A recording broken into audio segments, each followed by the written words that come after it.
how to use water sticker as profile picture on Samsung Galaxy S26 Ultra. Let's start the video. First of all, go to app library. Here click on settings app. Now in setting, scroll down and click on advanced features. After click on advanced features, scroll down and click on Galaxy Water.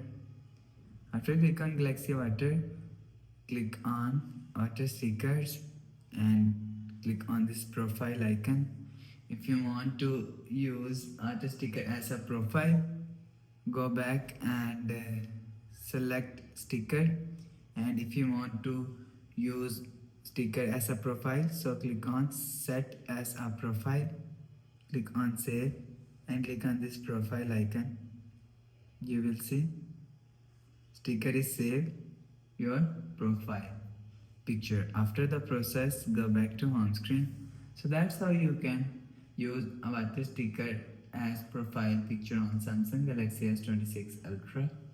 If you like the video, please subscribe. Thanks for watching.